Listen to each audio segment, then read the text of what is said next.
they know they've read your biographical material as well.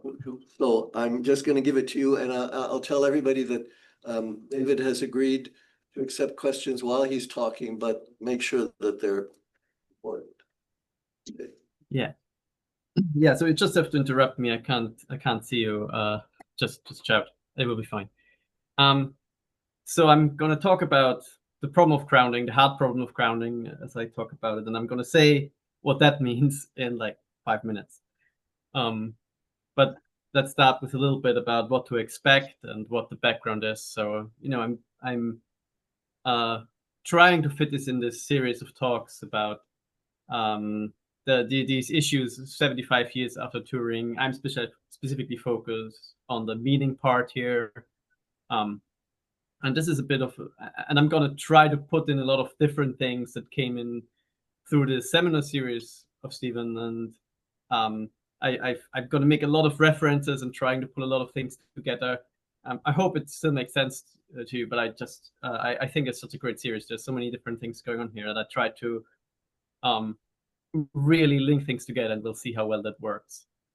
And this is also a bit of a talk that brings different things together. So, well, Stephen already mentioned the biographical material about me, and I have a very odd biography.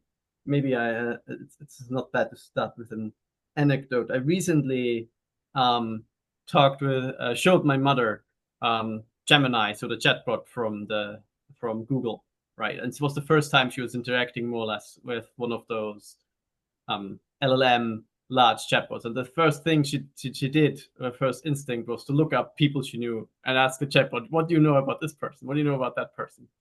And one person she asked about was, of course, me, her son. And Gemini thought there were two David Strohmaiers. I thought there was a philosopher who had worked on social ontology and got a PhD from Sheffield. And Gemini thought there was a computer scientist who's currently at Cambridge, not realizing that's in fact one person, namely me, who's been doing very different things that not always fit together in a very simple picture.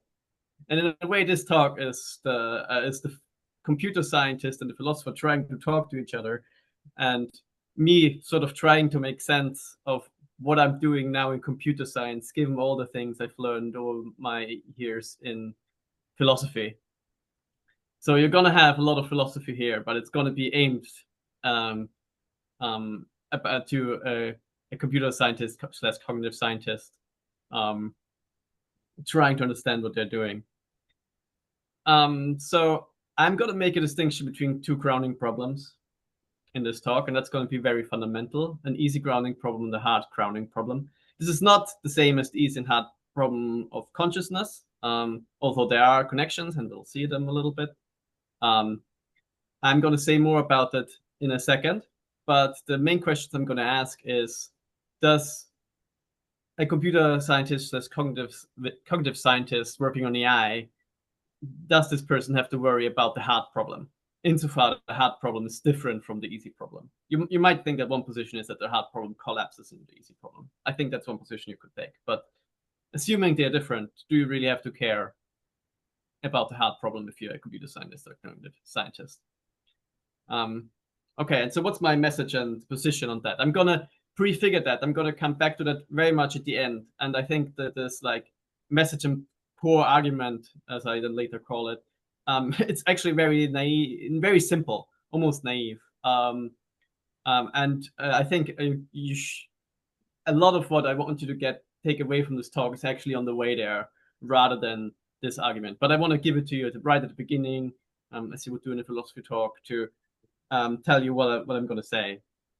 And what I'm going to say is that the easy grounding problem is what is relevant to cognitive science and computer science. And that means that I'm endorsing something of a causal performance-based view of the fields. So I have to ask you a question. Go ahead. Because if I understood correctly, you said there is the easy problem and the hard problem, which has nothing to do with you. And then there's the easy problem and the hard problem of grounding. Are they the same? So sorry, I'm talking here about the easy, the hard problem of grounding. Okay, but would you? But not the one of consciousness. Okay. Although I will mention it. So please later. make that distinction explicit. Whenever you're talking about an easy or hard problem, say that it's Okay. which one it is. And now you're about to define to us what the grounding easy hard problem. Yes. So I'm going to say a little bit more about my argument first, and then I'm going to tell you what they're actually. I'm going to give you the definitions. I'm going to tell you the history of the easy and the hard grounding problem. Okay, so what I'm going to say is that cognitive science and computer science does not have to worry about the hard grounding problem, insofar it exceeds the easy grounding problem. So I'm taking here a specific position. I'm going to argue for it, and my argument is going to be a bit of an oddball and very philosophically minded, and it is that that as a computer scientist or cognitive scientist, you have to worry about the hard grounding problem only if you have to worry about whether the servers, laptops, and all those physical systems you're using as computers are actual computers and not just computer-like behaving objects. And we don't worry about that. I don't worry about it when I do my research in Cambridge. I don't think any cognitive scientist worries about it. So you don't have to worry about the hard grounding problem because you would have to worry about something you don't worry about if that was the case, and you seem justified in not worrying about this other thing. That's going to be the final argument. But as I said, this argument, much of what I actually want you to take away is how we get there and what the different conceptual distinctions is we need on the way, which is now I'm coming to what are actually this easy and the hard grounding problems. So my starting point is, of course, Stevens' paper from 1990. And I'm going to use slightly, I'm going to cite it quite a bit, but I'm going to use slightly broader formulations to encompass different views. I know a lot of people have taken Stevens' paper into a lot of different directions, sometimes very loosely inspired. I want to be more than loosely inspired, but I also be a little bit more encompassing.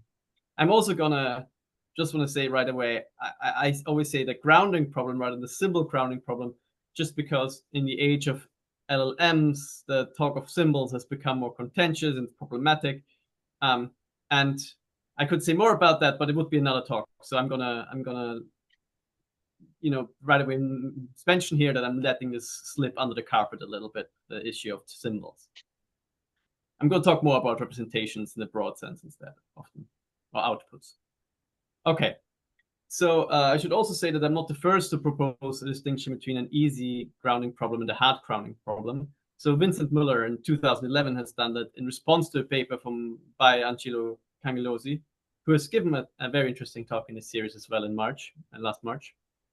But I think we're often implicitly, there is such a distinction between an easy and a hard grounding problem. And the easy grounding problem is going to be about the capabilities for multimodal processing. So it's about causally engaging with the world, while the hard grounding problem is a problem of like meaning, intrinsic meaning, as Stephen said in the original 1919 paper. And what unifies those two grounding problems, as I see it, is that it's about involving the world. So the idea is you have this causal picture of involving the world with multimodal processing, and then you have this meaning idea of involving the world, where the idea is that meaning is something that is about the world. So it also involves the world. Okay. So here's what I understand by the easy grounding problem. I understand it as the challenge of creating an AI system that can process multimodal data and integrate information these data sources provide in a way that replicates human cognitive abilities. So that is, I understand it as an engineering problem on the way of replicating human cognitive abilities. That's what's achieving at least T3 on what Stephen has described in the Turing hierarchy. So that's what I understand as the easy grounding problem. So when I say processing and integrating multimodal data, I also want to say I don't just mean what's currently going on in a lot of the NLP and AI literature, where it's just trying to match images to text, but also sensory motor processing. So all of that, those kind of causal abilities. So yeah, I made here like a little graphic to illustrate it, how it relates to Stephen's Turing hierarchy. We have like toy functions, then you get T2, which is what the Turing test is looking at, the total symbolic functions, and then T3 is all sensory motor functions are supposed to be replicated. And I see the easy grounding problem as a challenge towards solving that. You can, I have like this dotted arrow here to T4. If you try to solve the easy grounding problem in the same way as the humans do, then you would go to T4, right? So that's what I understand here as the easy grounding problem. And in the original 1990 paper, I think Stephen offers like 6 tasks of engaging with the world, which serve to characterize the abilities. Which have these are these characterizing abilities for the easy grounding problem. So it's a way of evaluating it. Have you solved it? And you've solved it if you can discriminate objects, manipulate them, identify them, have some internal descriptions, and then also produce and respond to descriptions. So these are like performance-based criteria for how have you achieved grounding in this sense of the easy grounding problem. I hope I'm not misrepresenting you, Stephen. So if I do at any point, feel free to jump in. You're not misrepresenting me, but you're talking about ancient history. Oh, I like to do that a little bit. Yeah, I will do a talk a little bit there, but I will move forward. Don't worry. So this is about involving the world in the sense of endowing systems with world capabilities in terms of causal performance. And I want to say, I call this the easy grounding problem, but it's easy in the same way as the easy problem of consciousness is easy. So there's one parallel for you. It's not easy, of course. Like if the easy problem of consciousness is explaining something like access consciousness, then that is, of course, an extremely difficult task. And of course, this easy grounding problem is, of course, also extremely difficult. Okay, but let's go to the hard grounding problem, which is where most of the argumentative work of my talk is. And so the hard problem of grounding is a challenge of engineering an AI system so that its representations and output carry intrinsic meaning, and explaining why these representations and outputs carry intrinsic meaning. So you see, I've got rid of symbol here and said representations and output instead, so that we can transfer it to present day to LLMs without any conceptual, well, with fewer conceptual issues. So you see, I have like 2 components here, an engineering component and what you might think philosophically or an epistemic component. But both sides hinge on this notion of intrinsic meaning. I'm always a little bit nervous about this term intrinsic here, but just actual meaning that involves the world in some way. And it's a hard problem because, well, we at least don't agree on how to address it. There's a lot of different opinions about what it means for something, for these representations and this output to actually carry meaning. So while in the easy grounding problem, we know that we have to proceed with the usual means of, computer science, cognitive science, and there's a lot of progress being made. In the hard grounding problem, again, in a sort of analogy to the hard problem of consciousness, the hard grounding problem, we're also not sure quite how to address it, or at least there's a lot of disagreement around there. People think they know how to do it, but, well, there's a lot of disagreement around it, at least.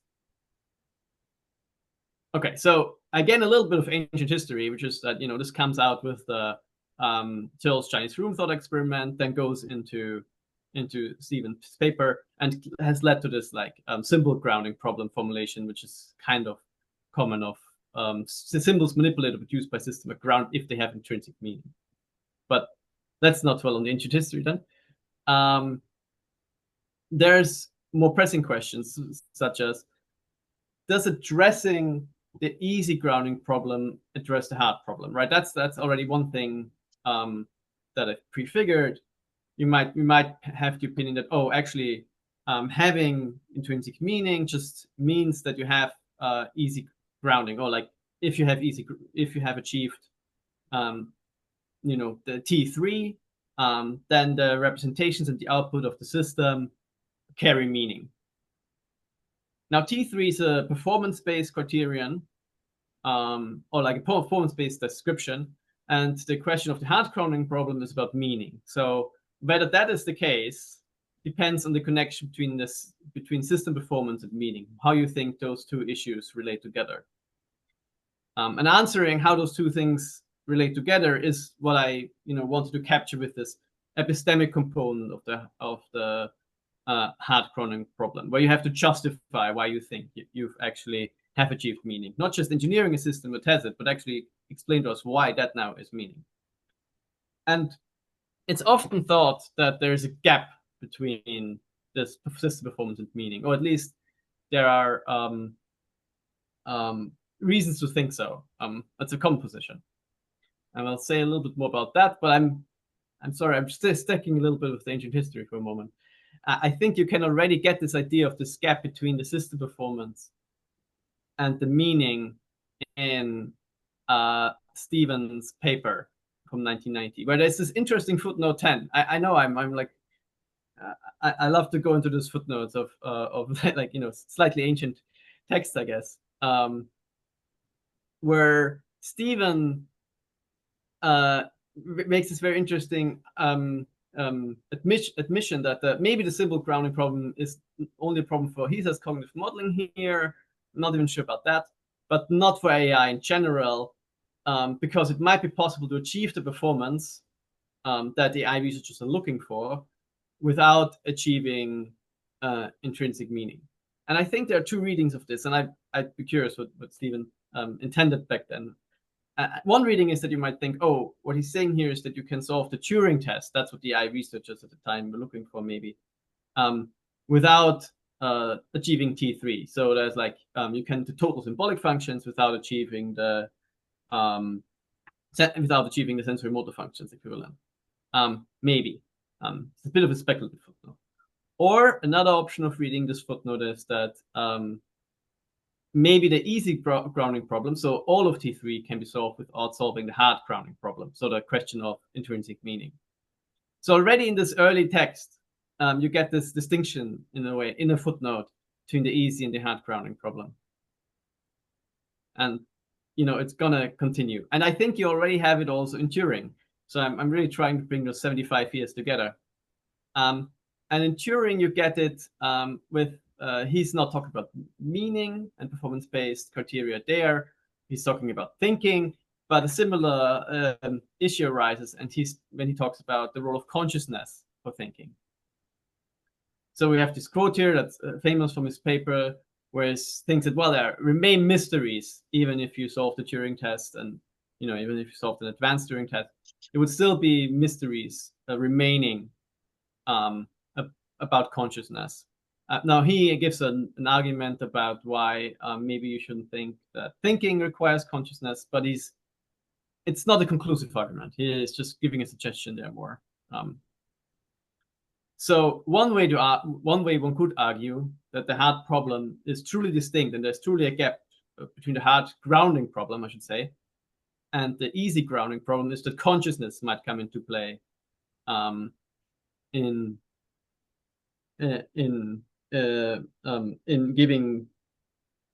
ascribing meaning, that you truly correctly ascribe meaning to sentences or mental states, you need consciousness.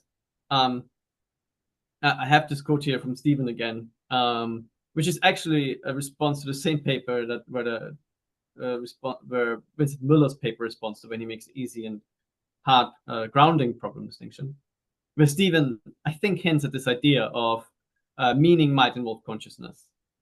Grounding is not the same as meaning, but it would also have a causal explanation of consciousness. I'm not quite sure how to read this either, but it's there. That's one way of going. And that's all I'm going to say about consciousness for the rest of the talk, because I think the more interesting way, or the more common way, actually, of making this gap between the hard and the easy grounding problem is via semantics, via meta semantics. So by theories of what gives either linguistic outputs or internal representations of computational systems meaning. Okay, and so after this long background and hopefully clarification of the conceptual history of this issue, I'm turning finally to the grounding problem in the age of LLMs. the things I work with every day. So actually, if any questions are at this point, that would be a good spot for to dive into this. Des questions ici? Ne vous gênez pas. Il y a de quoi. And also, Okay. outside in virtual land, if you have any questions, this is the time to open your mouth or use your fingers. Okay, let me ask a question. Sure. I don't want to do one that derails anything. It's just going to be questions of definition. Okay. Would you mind for a really naive listener like me, tell me what the grounding problem is? And you mentioned these T's, T2, T3, T2, T3, T4. Would you mind defining those? Grounding, T2, T3, and T4, and the easy and the hard problem, grounding problem. Okay. I mean, I did give you definitions of the easy and the hard grounding problems, right? So the easy grounding problem is just a problem of processing and integrating multimodal data in a way that recapitulates human cognitive abilities. That's the easy grounding problem. Okay, I understand that, but could you link it to T2, T3, T4, because it's all right there in the T's. Yeah. Oh no, I mean it's basically, I think of it as just one way of formulating the goal of T3. Okay, that's what I really think of. Last question. Now tell them what the goal of T3 is exactly. You've used these words about multimodal, etc. What is T3? So maybe I'll go back to the slide, right? So T3 is it's a hierarchy of functions that you might try to implement, and in your goal as a computer scientist or as a cognitive scientist, trying to understand humans as a computational system. And you have these toy functions, which is like you build a chess computer. You have the total symbolic functions, which is you're trying to have these what a Turing tests for, the classical one, where you just have language going in and out. And then at T3, you have also sensory motor functions. So you start to take as inputs and outputs not just symbols or words, but images, and the outputs can also be movements and actions and things like that. Does that answer the question? But you left out T4. As long as you've got it on the slide, say what it is. Oh yeah, T4 would be if you're also trying the internal functions.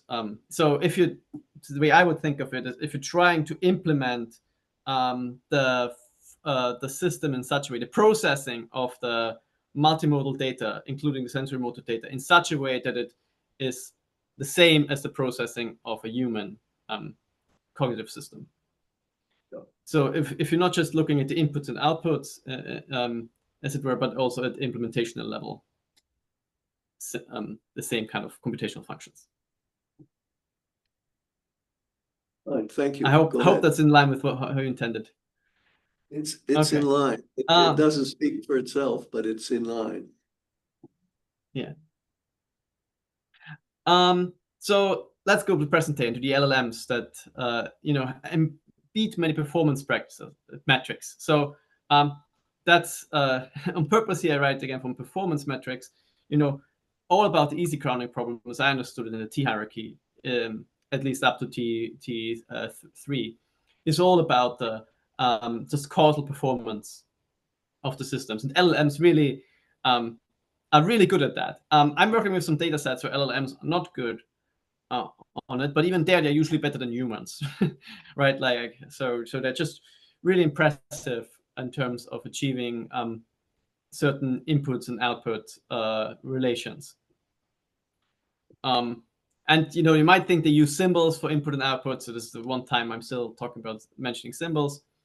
Well, because they are using tokens, right? So you put some tokens into the LLM, and then it gets some tokens out. So that's what's called in computer science a sequence-to-sequence model, right? A sequence of both tokens, and it returns a sequence of other tokens. And given that these LLMs are these sequence-to-sequence models, even if they perform very well, there is a question of whether are we still just in a linguistic merry-go-round, as you know, merry-go-round is also a phrase from Stephen's work, of course, where we just relate tokens, or words, or baby symbols to each other, but not really getting all the way to T3 because, or lacking important things that are part of T3 because we're just stuck within this loop of symbols or tokens. And I see like three ways that this kind of issue has come to the front again, or the grounding problem, both in the easy and the hard version, have come to the front again in the age of LLMs. And most in computer and cognitive science, the research is into multimodal processing, and we had I cited here 2 computer science papers which try to use images together with text. That's an instance of the easy grounding problem as I understand it. And we had a series of talks, excellent talks, very interesting roboticist talks as well. Stephen has given a talk in 2023 in this series, which I take all the center around this issue of, okay, let's now try to address this easy grounding problem in the age of LLMs, both saying what limitations must LLMs still have, given that they don't have solved the easy grounding problem. And in the case of Stephen's talk in 2023, you were talking a lot about how is it that LLMs seem to be so good, given that they haven't solved the easy grounding problem. So when they're unimodal. There's also a big, like, go to the bottom now, some people like Ben, the famous paper from Ben and Koller on the octopus, where I think things get mixed up, where they talk about both easy and hard grounding problem in some ways, and I think that can lead to confusion and leads to some problematic issues.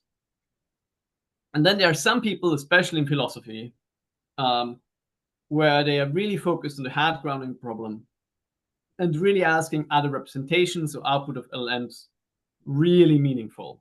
And that's the hard grounding problem, right? That they are really not asking about the sensory motor aspect at all, not interested in robotics, not trying to answer how can LLMs be so good given that they don't have grounding, but instead they're asking, oh, given that they produce this text, is this text meaningful, or is the representations in the system meaningful? And one talk along those lines in the series was by Dimitri Coelho-Molo in 2023, and I'm going to say a lot more about that. So I'm going to now go into the hard grounding problem as is being talked about today.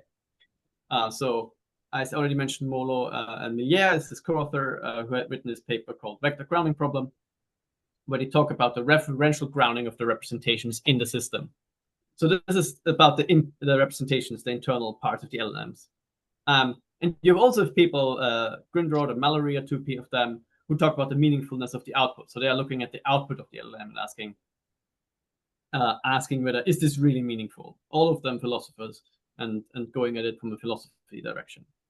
I'm not going to say much about the representation versus output side here anymore. So there are some people think the output is meaningful, but the input is, or like the representations aren't.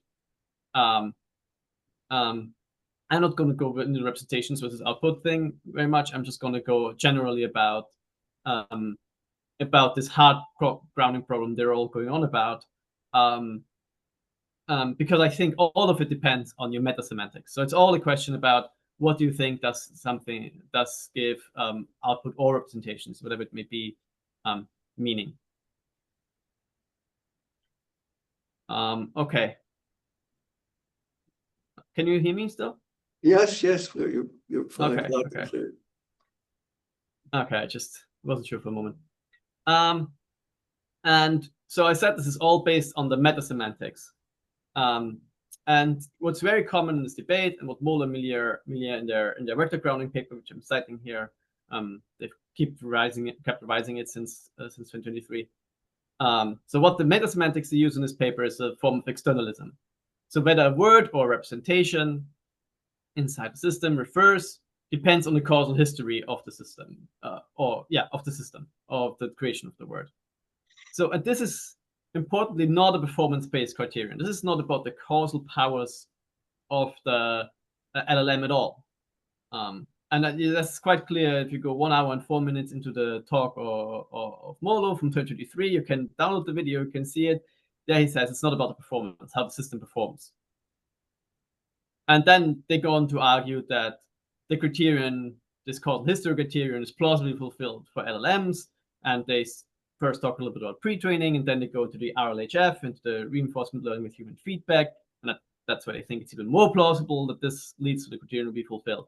And the question that I'm, kind of asking myself as someone who's working computer science, working on word meaning in computer science, while being a philosopher by training as well, is should I care with my computer science project? Does my computer science project in any way hinge on that?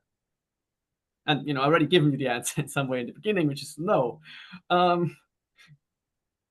And I just want to quote again this, to show you this quote from Mola and Millier from their paper, where they say the quality of outputs and their status as intrinsically meaningful are orthogonal issues.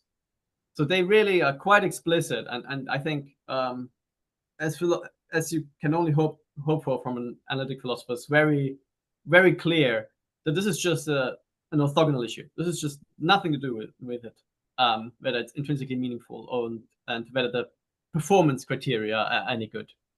So any connections between computer science or cognitive science and the vector grounding problem are presented as purely incidental.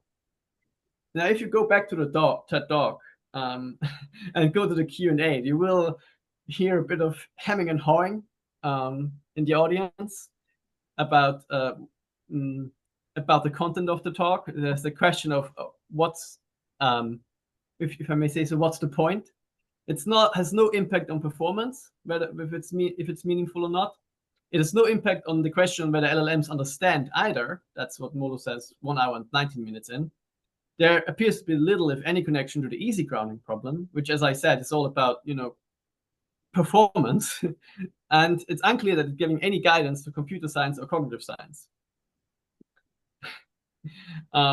So you might think that there is something going wrong there, and at least there's some disconnect. And I'm going to say, yes, there's some disconnect, and I'm going to argue for it, and that you are justified in thinking that you can just not pay too much attention to that if you're just working in computer science and cognitive science.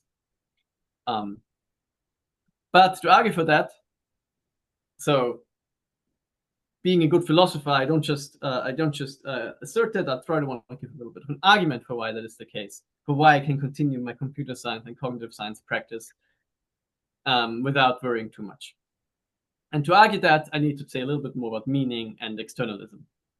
So I want to recapitulate a little bit here. The meta-semantics is what really drives the answers to the hard grounding problem. How does something really have meaning?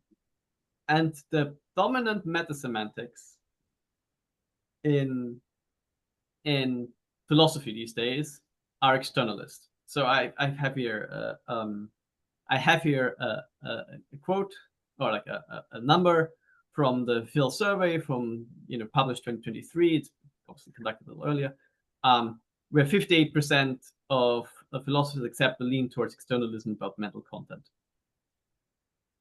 So that's not a minority position, and philosophers love to disagree, but this is really a majority position, an absolute majority position, to think that whether the representations, at least, of a internal system are meaningful depends.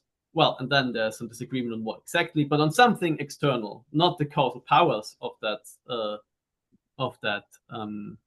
mental state, at least not the intrinsic powers of that mental state, but depends on the history, or maybe you think it depends on some sort of like chain of people connecting things causally, but it depends on something other than what the system can do as it is. So whether a representation or the output of an LLM has meaning depends on more than the causal powers of that system. Usually the causal history is that something more. although there's also other forms of externalism. Some can be social, or, you know, think there's something about social practices or something like that. Now, one response to that has been given by by a lot of different people, but also endorsed by Stephen Harnett in one encyclopedia entry on the symbol grounding problem. What Stephen basically says is that, well, you can use meaning in this wider sense. So in this quote, he says, if you use meaning in a wider sense, you may want to say that meanings include both the reference themselves and the meanings of picking them out. And, you know, you can use meaning in a narrow sense, also known as narrow content, where a word's meaning is just the means of picking something out in the world in the brain. So that would be a causal power, right? So that's one way of squaring the circle of what's going on here, is to say that, well, these philosophers, they want to have this wider sense of meaning where it has a relation to the outside world. But, you know, there's also a connected narrow sense, which is the powers which allow us to pick something out there in the world. And so we get this narrow content, which is about causal powers, versus the wider content, which is about this weird causal history and has nothing to do with performance necessarily anymore, and so on. So you can have it without having the causal powers, or maybe you can't have, you know, and so on. I think that's also a little bit in Stephen's talk from January 2023. You can also see a bit of that. Now, that is a good answer in as far as it goes. I'm gonna say why I'm going a slightly different way in a few seconds. But I agree with it on the thing it targets, it goes at, which is that for computer science and cognitive science, I'm endorsing what Fodor called the methodological individualism. It's a bit of a misnomer. Better words than methodological would be methodological causalism. And it's the doctrine that psychological states are individuated with respect to their causal powers. So that's really the target, which I think Stephen in 2003 already defended, and which I'm also going to defend again in a different way. And basically going to, on that basis, going to say, like, what we care about are these narrow content states, never mind even what wider your meaning is. That's what we care about in cognitive and computer science. So why, if Stephen has already said that in 2003, again, a bit of ancient history, maybe a good reminder given the recent talks and works from Strohmaier, but given that he has already said that, why do I still need to make an argument? Stephen makes a case for this distinction, or, you know, endorses this distinction, which, you know, is quite well known in the literature. But I want to give a justification, a general justification of why we're justified to, you know, not just distinguish narrow and wide content, but be really focused on the narrow content. So give us at least, give us a justification on top of the distinction. I also want to do this in a way that goes beyond Stephen's formulation from 2003. If you look at it here, you have the means of picking something out, and then you have the referent, which is what is picked out. And what Stephen is doing here is he's relying on the Phrygian semantics, a Phrygian theory of semantics, where you have the sense and the referent, Sinn und Bedeutung in German. And then you can make this distinction between what picks out and the thing that is picked out. But that relies on you actually endorsing a sort of Phrygian meta-semantics. I don't want to have to rely on a specific meta-semantics. I'm going to be like hands off from that. I'm going to say, like, no, I want to have a justification that's more general than that.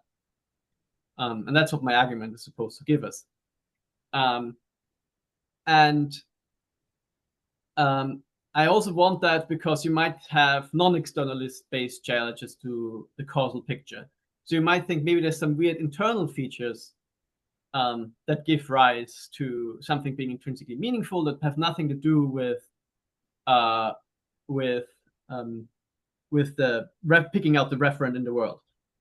Okay, I said I wouldn't mention it again, but here I mention again. Consciousness would be one candidate. So if you were very odd and thought that was something be meaningful, you would need consciousness to accompany it. then that would be another thing that would also lead you to have this weird distinction between a hard grounding and an easy grounding problem, a gap, because the consciousness would make the non-performance contribution. And for all of these reasons, I want to go further and move to a higher level of abstraction. And I think trying to do that, I actually think part of the contribution of this talk, where I'm trying to think in a different way about these issues, and maybe give us at least a different vocabulary for thinking about what's the easy grounding problem and what's the hard grounding problem, and how might be justified focusing on the easy grounding problem. Okay, so maybe that's again a good spot for questions if anyone wants to ask anything before I turn to my proposal and my argument. Think of the fact that poor David does not see us. He only sees his PowerPoints. He does not hear anything. He needs some company to keep him going. I'm lonely. and it shouldn't be me.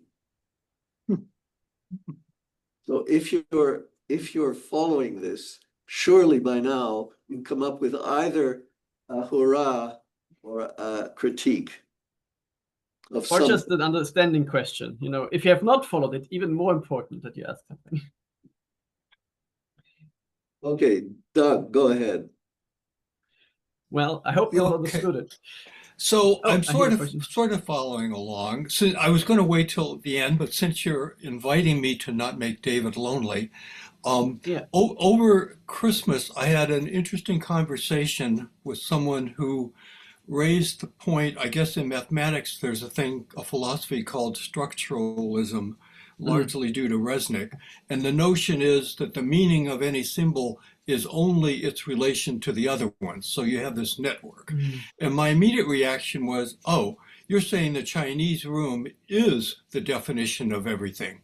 And so after a bit of an arguing about this, it sort of dawned on us that is it the possibility that for a large language model, anything that you or I would have seen or touched has been commented on by somebody. And so there is a sentence somewhere that can substitute for the actual, what I would have called grounding. And that's why the LLMs work. Okay, so excellent. It's an excellent question, actually, about can you not go maybe structuralist about the semantics of the representations and outputs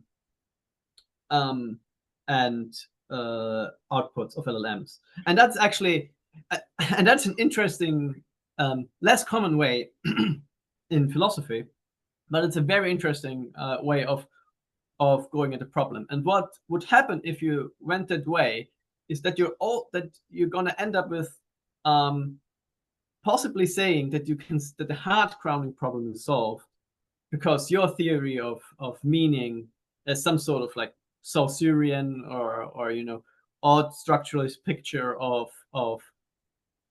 meaning relations without anything beyond the text, or the vectors in the case of the internal representations, and that's what gives it meaning, that you have these structural relations. And then you could have the hard grounding problem, the engineering component of it, addressed without having addressed the easy grounding problem. Of course, the question then becomes, well, so what about that? Well, it doesn't help you if you want to build a robot. It doesn't help you if you want to build an AI system that also can, whether it can cook for you or just look at the kitchen and tell you which part you need to take to cook something in a recipe style. It wouldn't necessarily help you with that. So what you end up is also still a gap between the hard and the easy grounding problem, but in a way being much more liberal about saying, oh, now we already have meaning. But what it does not establish is that you should actually care about the hard grounding problem as a computer scientist or cognitive scientist, right? There might be a better case to be made on that.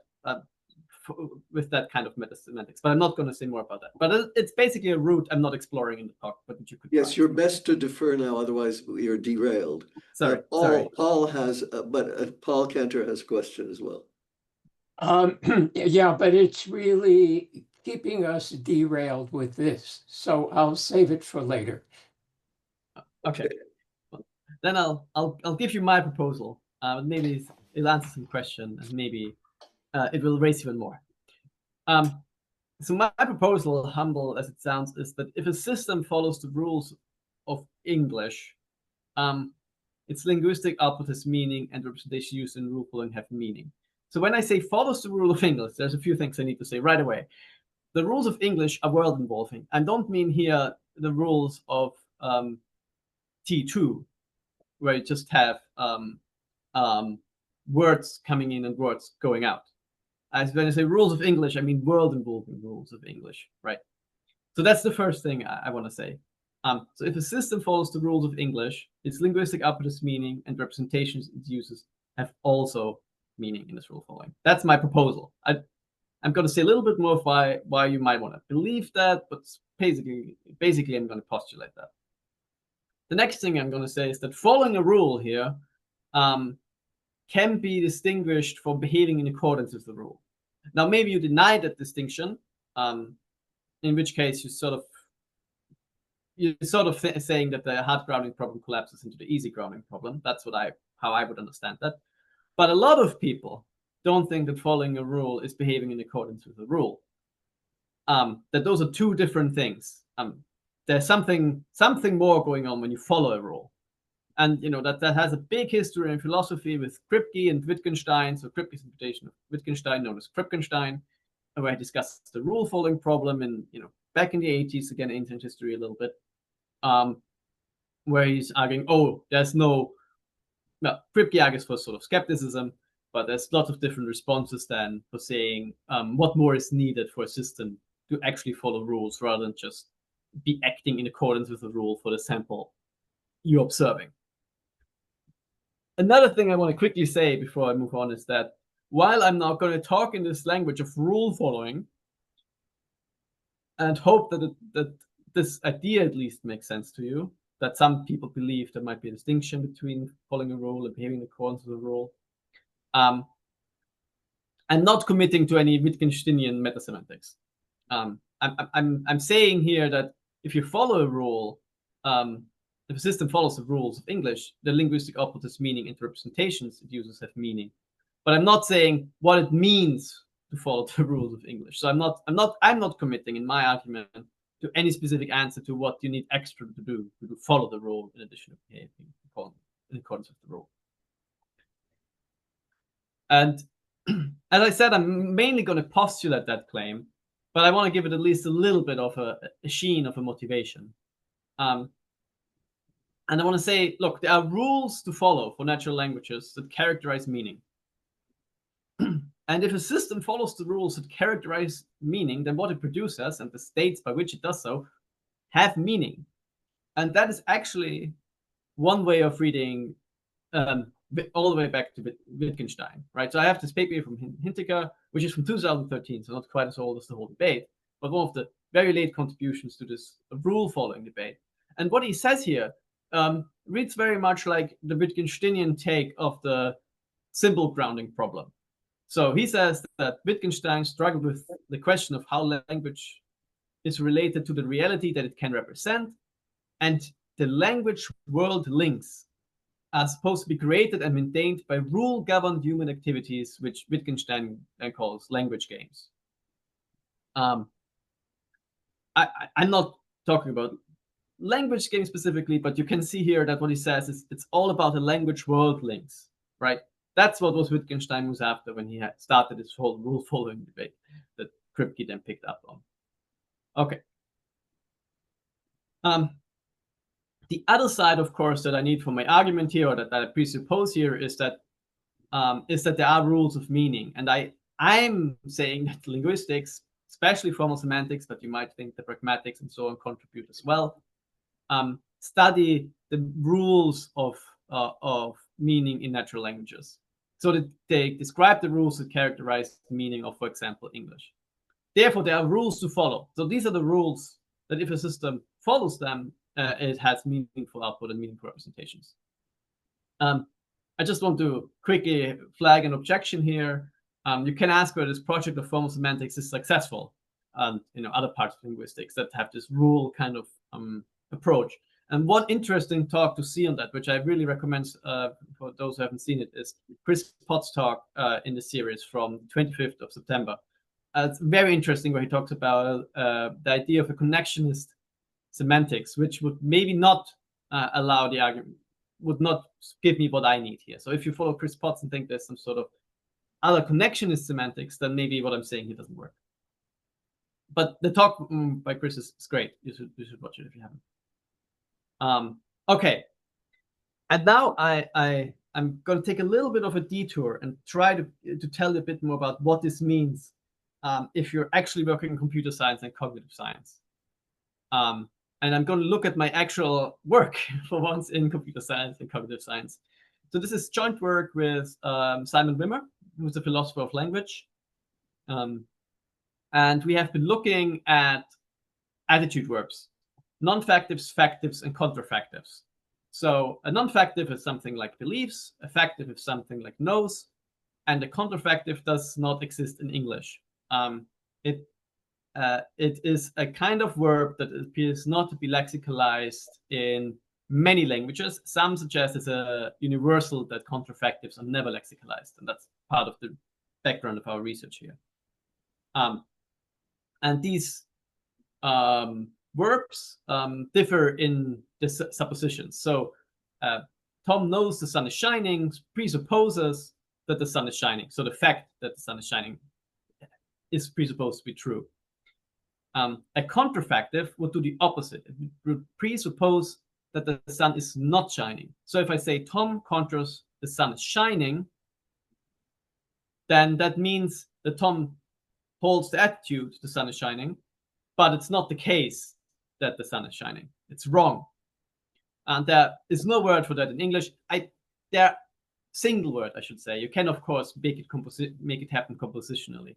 And you can say things like, Tom fooled himself into thinking that the sun is shining, which is very similar, but there are some reasons to think, linguistic reasons to think there are some differences.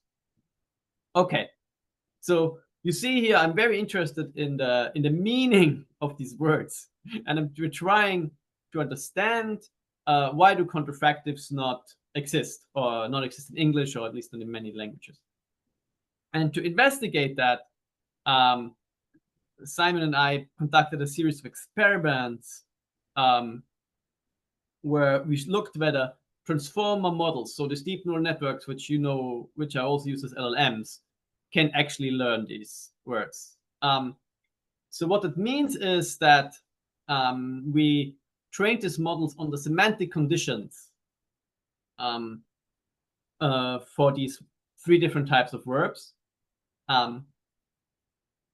On artificial languages. So as I said, there are no contrafactives. We can't train on natural language because there is no natural language contrafactive that is uncontroversially, contrafactive. So what we did is we have like artificial sentences and artificial representations of like the attitude of the ascribee and artificial representations of the states about the world, like simple grid worlds or something like that. And then we have the model act as an observer, which sees a sentence and these semantic conditions, and has to say, is the sentence true or false? So that's one type of experiment we did. So what you see here is that we're really trying to see how can this model learn to use the word correctly, right? Or like, in this case, comprehension. So if the ascribed fact holds, then the model, which is the observer here, has to say about the sentence that it's a presupposition failure, right? Because if the fact holds, then that's a contrafactive sentence, right? The contrafactive presupposes the falsity. So if the fact holds, the observer has to say that's a presupposition failure. Okay, so that's the experiment. And just to give you the results, the deep learning model can learn to act in accordance with this differential component of the rule. So it's able to learn this aspect of meaning, this truth functional aspect you get here, where just based on whether the fact is true or not, you can determine the truth or falsity of the sentence. So this here is actually for the production of sentences, the graph I'm showing you here. It's from the latest paper, where we looked at the production of whether the model can produce sentences with the correct structure given certain semantic conditions.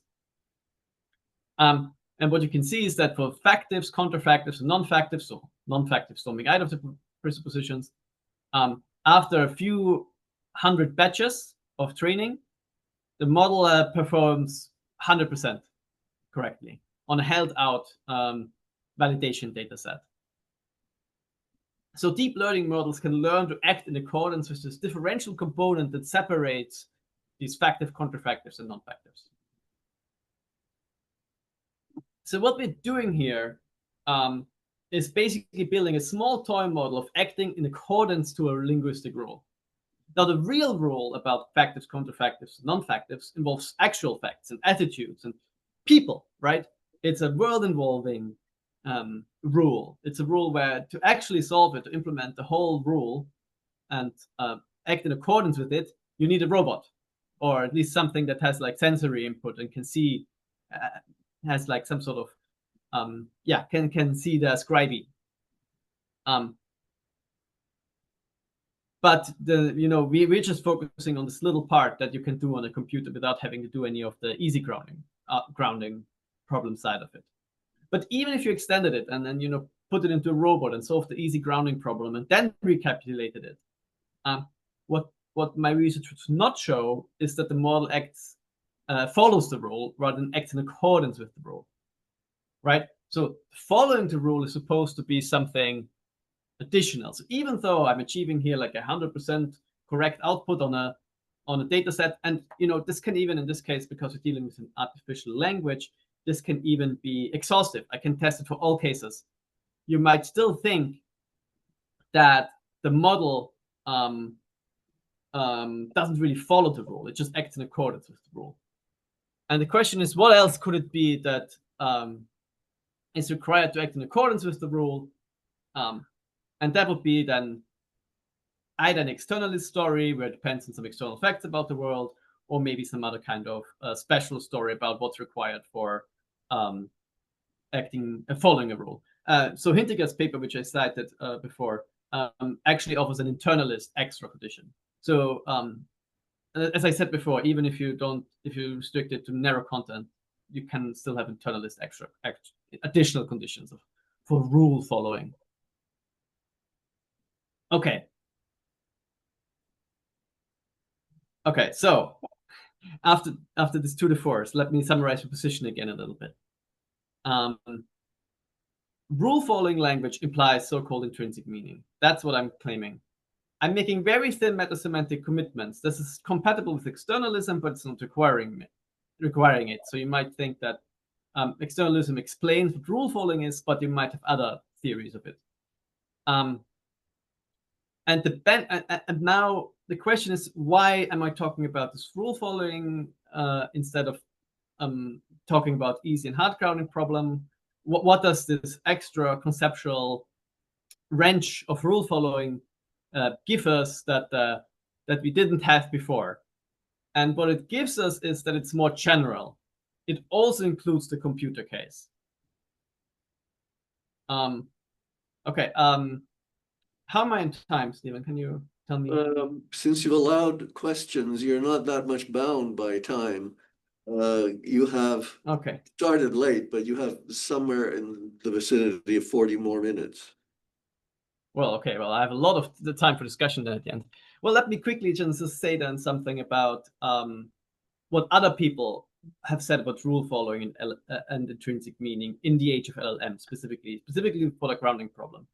Because there have been other people who've talked about rule following accounts of meaning and have tried to hide them. I lied, or I did the arithmetic wrong. It's more like 22 minutes than 40 minutes. Okay. Well, okay. I'll speed it up a little bit. I just want to say there are like 3 other authors that, who have previously drawn this connection to rule following. One of them is Holger Leier, who's given a talk in the series as well. I'm not sure what, I haven't listened to that talk yet, but I heard him give a similar talk elsewhere. So if he said the same thing as he said when I listened to his talk, he has a slightly different idea. He thinks that rule following grounding, or the kind of grounding you get, so he distinguishes multiple forms of grounding, is a special form of grounding. What I'm saying is different in that I'm saying like, no, rule following implies, following the rules of English implies that you actually speak meaningful English. So that's a bit different from what Holger is saying. And Richard Gugelman and Sambrota have both used a rule following in conjunction with the classical Wittgenstein and Robert Brandon-based semantics, inferentialist semantics, which is a little bit like the structuralist picture that we mentioned before, to address the hard grounding problem. Funnily enough, they came to different conclusions. So they both combined this rule following idea with the inferentialist meta-semantics, then looked at LLMs and asked, is what they produce meaningful, and came to different conclusions. So yeah, you see that there is a lot of disagreement even in this narrow philosophical debate, even when people agree on the basics. I'm not going to offer any conclusion about whether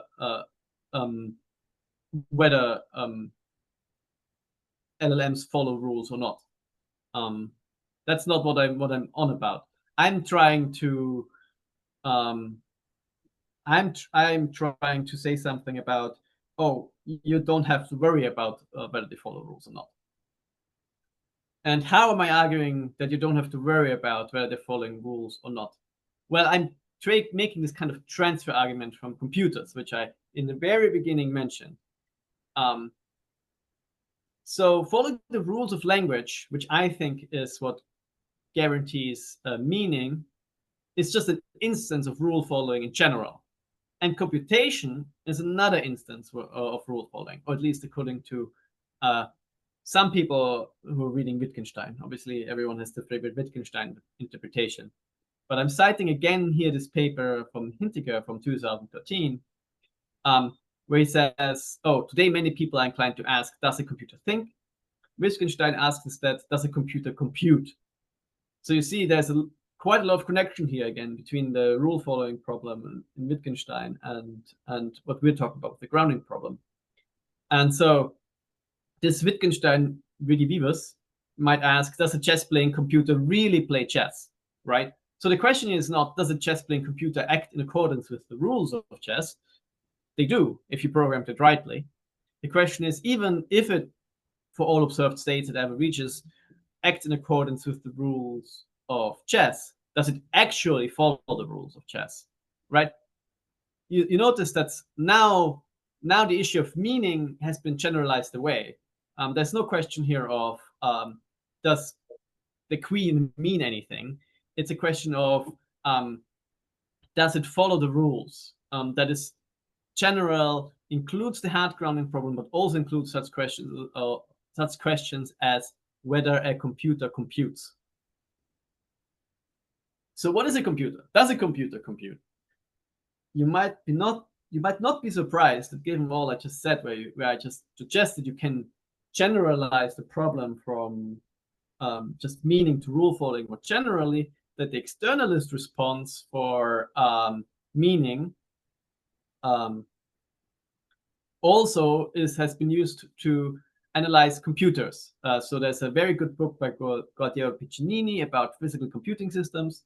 It's if you're interested in philosophy of computer science, perfect. He actually has a philosophy of neuroscience interest that comes in there as well. So he's quite that might be also interesting there. But what this book and many other books or other works in this area about what is a computer assume is an externalist theory of computation of functions, the functions of a computer. I also used such a theory in my 2020 paper on where I argued that organizations are computing systems. So I basically just used Piccinini's account. And again, you will find that these accounts assume that historical facts make a difference. So the laptop is a computer because of the history of its design, or the brain is a computer because of its history of evolutionary selection. So a system with the same current causal properties that would just as well integrate multimodal information as any other system would also be a computer of the same, would not be a computer if it does not have the right history. I hope I was halfway clear in that sentence. But I'm just saying I thought that you were separating the history story, the history attitude and the causal attitude. And now it sounds like you're conflating them again. Sorry. I mean to separate them.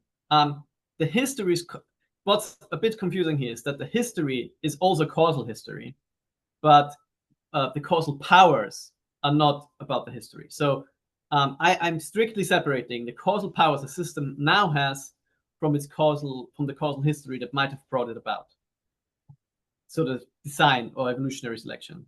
Let me ask you another question. Let me ask you another question.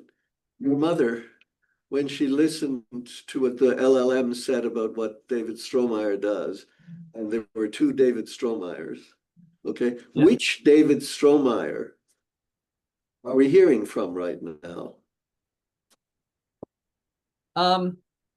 Right now, this is the philosopher David Strohmaier trying to reassure the computer science David Strohmaier that he's doing all right, that he doesn't have to worry. And he's telling him, no, look, yes, there are these theories about external meaning, but there are also, if you believe those theories about external meaning, you're also going to have to believe those theories about computers, depending on the external history. And you don't care about the external history for your laptop. It's fine whether your laptop has this history or not, you're going to be fine with your research.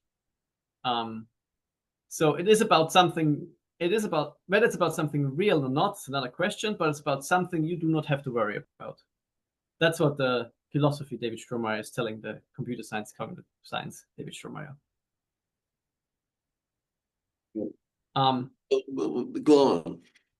Yeah, okay. So the causal powers are considered insufficient for characterizing rule following. That's the point I'm making here in the case of computers. It doesn't matter what a computer can do. It's not about, it's insufficient that it can do certain things. It has to be about the history in addition that it follows the rules. Not behaving in accordance with the rules, right? And so the same underlying problem arises for meaning of natural languages and computers. Right, so I'm saying in both cases, it's about whether you follow the rule or not. And in both cases, you might be an externalist and say the causal powers it has now are insufficient for it to follow rules, to guarantee that it follows rules. Do we agree that Alan Turing was a computer scientist or whatever, a mathematician, and not a philosopher? And if he was a philosopher, he was a very weak philosopher, and he's not known for his little bits of philosophy.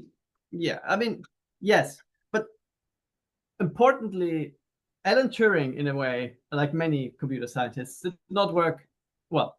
Alan Turing, like many computer scientists, was interested not just in physical systems, right? He was interested in the computing systems in the abstract, right? In computability. So that complicates the picture a little bit. Does it? But it complicates it for a philosopher, but not for a computer scientist. Well, I guess the computer scientist. One of the David Strohmaiers is assuring the other one that they don't have to worry about this. But the other one, or if it wasn't you, because it would be a real computer scientist. I know I don't have to worry about it. Well, I wasn't worried. You didn't worry me. No. I agree. The point I'm making is the computer scientist was never worried about whether his computer was a computer. And I'm saying, if you weren't worried about whether your computer is actually a computer, then you don't have to worry about whether the LLM output is actually meaningful in the sense of the hard grounding problem. That's what I'm saying. I'm saying, yes, you're not worried, computer scientist, David, about whether this is a computer or not. And therefore, you also don't have to be worried about Moller and Millier's. Yes, what I was going to say was there are lots of papers in this, if not a few papers in this series that computer scientists don't worry about because they say that's not something I have to worry about, and they're right. Well, yes, it's just when people talk about meaning, it's very easy to think that it must have it must be important, and a lot of people do think that there's something to worry about there, or get confused themselves into it. So I don't think we disagree at all. I'm just trying to provide you the conceptual framework to reassure oneself, oh yes, I was doing the correct thing there. Does that help? Well, it's your show, so go. Okay. Go ahead. I mean, okay, so we already basically came to it. If you're reasonably ignoring whether you're really using a computer, which I think you are, as a computer scientist, a cognitive scientist, at least these worries I was referring to with the rule following problem, you can reasonably ignore the hard problem of grounding. And what you're really interested in is the easy problem of grounding. Yeah. Okay, and I'm coming to my conclusion. I proposed, or took it more or less from Miller. There's some small differences. A distinction between an easy and a hard grounding problem. I then explored the current discussions of the hard grounding problem in philosophy as they pertain to LLMs. I have said a little bit about different positions there, about semantic externalism. And I've argued a dominant answer, which is semantic externalism, has little relevance. And what I've done is I've argued towards methodological causalism by trying to make a case that we can transfer our seemingly justified attitude towards the issue of computers to also the issue of meaning. Maybe you don't care too much about maybe you were never worried in the first place about that applying. But I think just being a bit clear about all these different issues and making sure that we know what we're talking about at various points and having these conceptual resources of what is rule following versus acting according to the rule, I think it's still worth having, partially because I do think that some work, like I think Bender and Coller's paper, for example, on the octopus problem, have led to confusions where people have mixed up things, which I'm trying to make sure kept apart again, so that we can continue with the productive work on the easy grounding problem for longer. Okay. I hope that was worth it. Yeah, first, I want to thank you for your talk. There are people who want to ask you questions, like, for example, Paul deferred his question. But no buts. We have a little bit more time, Paul and Doug also, if you're still there. But Paul, speak now.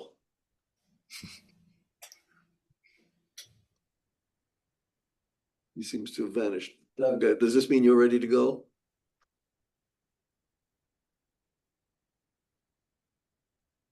Douglas, can you hear me?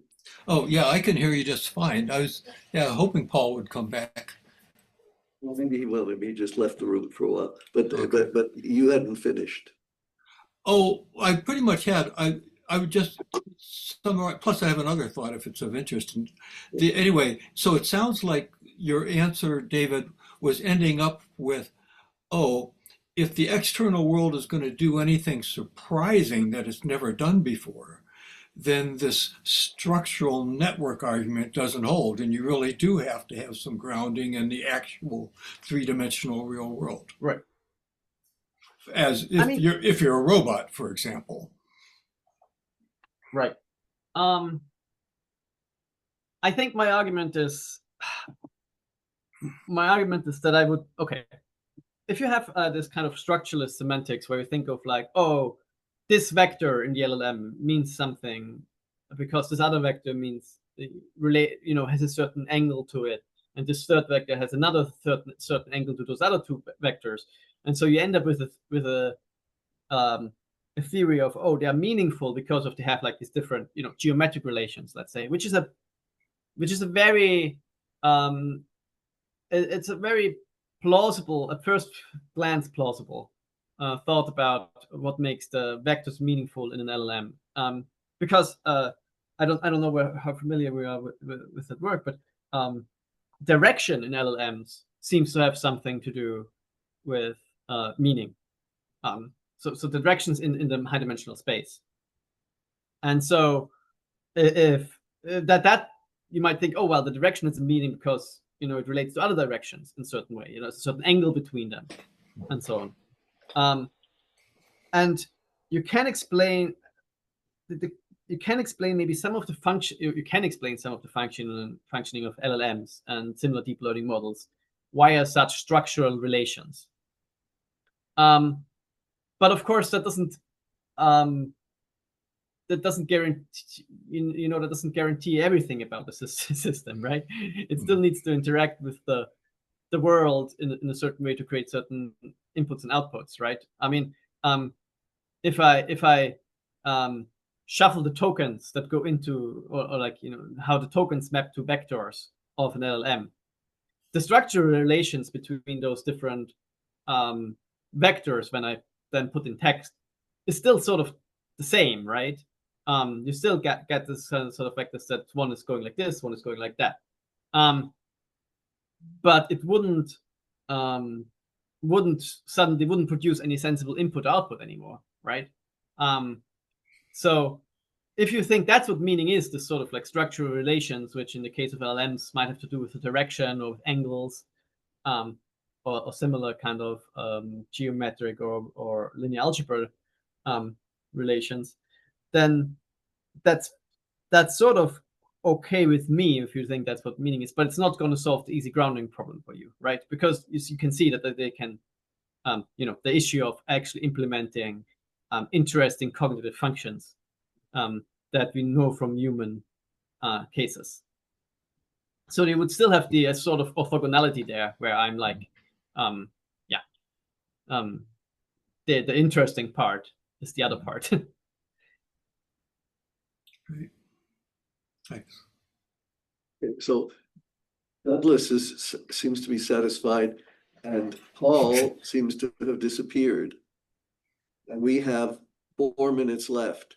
If somebody doesn't want to make use of those 4 minutes, it's time for me to thank David for an interesting and a Catholic talk, because he's drawn in a lot of ecumenical talk that's brought in a lot of strands. And it leaves me in particular thinking that you might want to reflect on whether there is a hard grounding problem. In my system, in my way of thinking about these things, the grounding problem is part of the easy problem, period. The easy problem. The easy problem, the engineering problem of how it is that certain kinds of systems can do what they can do, and that's a causal question. That is the easy problem. And the thing that you set aside, and you said there's the hard, is about the thing that you set aside, which is, and I'm not going to use the weasel words that you use. I'm not going to use consciousness. I'm not going to use representation. I'm going to say that sentience, the fact that there are physical systems for whom there are states that it feels like something to be in, is the hard problem. And the part of it that's hard is to explain what on earth is its causal status. Yeah. If I may respond quickly, I have a lot of sympathy for that view. I guess I lacked the bravery to assert it, and I felt like I didn't have a sufficient argument for saying that there is just the easy grounding problem and go on with it. And so I settled on something that was a little bit weaker, and if you want a little bit more, if you're going with Catholic, a little bit more casuistic argument that at least allowed me to focus on the thing that I agree with you is the thing we should be focusing on, without having to live up to the argumentative requirements that I feel like some people in philosophy would upon me if I just were so brave. if causality is coming into this, I could make a comment. Mm. So this came up in context of something else, but your sentence, let me read it back to you. You said causal powers are considered insufficient for characterizing rule following. And there's that distinction between rule following and rule behaving. So if causality is now becoming important to this whole grounding issue, I'll make a comment that, let's see. So there are Newtonian physics laws, and then there are constraints on these laws.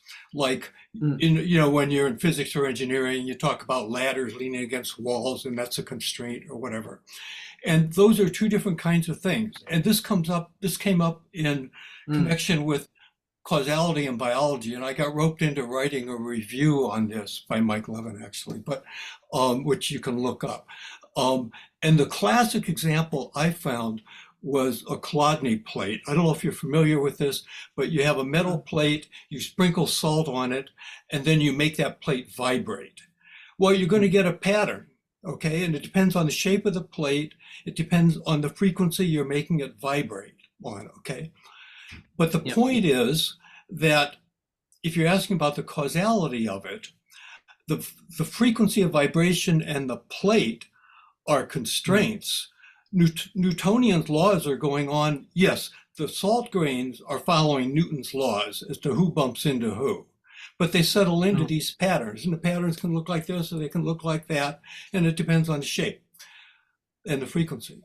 But if you did the whole thing again tomorrow, which salt grains bump into which salt grains is going to be different.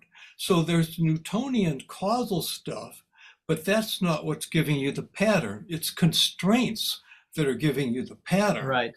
And that's sort of buried into go all the way back into Hamiltonian Lagrange's, and before that, D'Alembert, none of which is taught very clearly. It's all taught as a bunch of calculational tricks.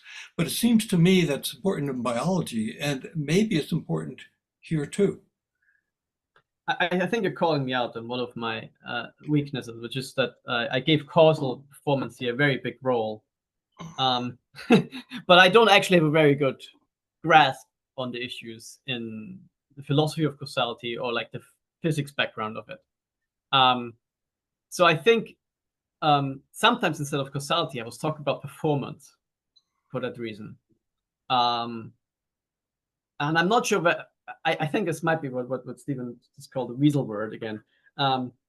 But I think there is some notion there that's maybe it's weaker than, maybe we need something that's weaker than causal or overlaps with it. I'm not sure. But I think we have a reasonable grasp of what we mean by this kind of like performance criterion, or I thought that causal powers might be enough, but maybe it's not. Maybe you have to go a little bit broader. But I think that's another issue. Okay. You don't have to worry about what you were worried about. You thought that you took on too much and that it wasn't going to be coherent or interesting. It was all of those things. And we want to thank you for, there wasn't a dull moment. Oh, I'm glad to hear that. If that's the case, I succeeded. Thank you very much. Yeah.